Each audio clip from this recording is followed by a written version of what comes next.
તો અમૂલ ડેરીમાં ફરી એકવાર ભાજપનું શાસન ચાલવાનું છે। અમૂલ ડેરીની ચૂંટણીમાં ભાજપનો વિજય થઈ ગયો છે। વ્યક્તિગત સહિત ભાજપના ફાળે 11 બેઠક આવી છે। અમૂલમાં કોંગ્રેસના 2 ઉમેદવારોનો પણ વિજય થયો છે। તો આણંદ બેઠકમાં ભાજપના કાંતિ સોડા પરમારની જીત થઈ છે। અમૂલના વાઇસ ચેરમેન કાંતિ સોડા પરમારની જીત થઈ ગઈ છે। વ્યક્તિગત બેઠક પર ભાજપ ઉમેદવારનો વિજય થયો છે। વ્યક્તિગત બેઠક પર ભાજપના વિજય પટેલની પણ જીત થઈ છે। तो बोरसद बैठक पर कांग्रेसना राजेन्द्रसिंह परमारनी जीत थई छे। बोरसद बैठक पर भाजपना गुलाबसिंह पटियारनी हार थई छे। तो पेटलाद बैठकमां भाजपना बीनाबेन पटेलनी जीत थई छे। खंभात बैठकमां भाजपना राजेन्द्रसिंह परमारनी जीत थई, त्यारे मातर कटलाल बैठक पर भाजप उम्मीदवार जीती गया छे।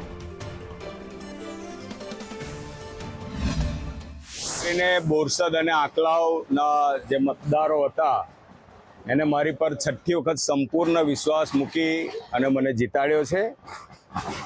સાંસદ સભ્યશ્રી અને ધારાસભ્યશ્રીએ અથાગ પ્રયત્નો કર્યા અને વીરપુરની જમીનમાં જે પૈસા લૂંટ્યા હતા એ પૈસાનો દુરુપયોગ કરી મારી સામે ખૂબ ઉપયોગ કર્યો। તેમ છતાં કાંઠા ગાળાના લોકોએ ભારે બહુમતીથી મને જીતાડ્યો છે। એ બદલ આપ સૌનો હું મતદારનો ખૂબ હૃદયથી આભાર માનું છું। સૌપ્રથમ તો હું ખંભાત તારાપુર બ્લોકના મારા સૌ પશુપાલકોનો આ તબક્કે ખૂબ ખૂબ આભાર માનું છું।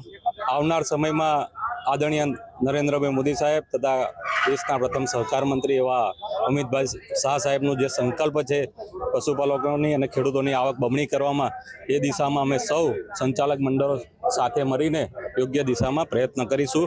મારે ત્યાં સિંહ વોટે વિજય થયો છે અને આગળ પશુપાલકના વિનિમયમાં અમે બધું પશુપાલક માટે બધું કરી શકીશું। એ લોકો મહિલાઓ માટે એમની આર્થિક સમસ્યા હશે બધી દૂર કરીશું। કેટલા મત મળ્યા છે? 83 મત।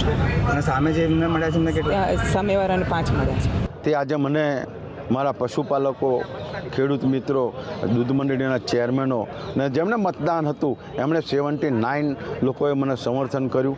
એક મત કેન્સલ થયો એટલે 80 લોકોએ મને જે સમર્થન કર્યું એ બદલ સૌપ્રથમ તો એ મારા પશુપાલકોનો હું ખૂબ ખૂબ આભાર છું। જે અગાઉનું શાસન હતું એના કરતાં અમે ડબલ નફો ભાવફેર આપવાનો પ્રયત્ન કર્યો। સભાસદોને ખૂબ ફેસિલિટી આપી।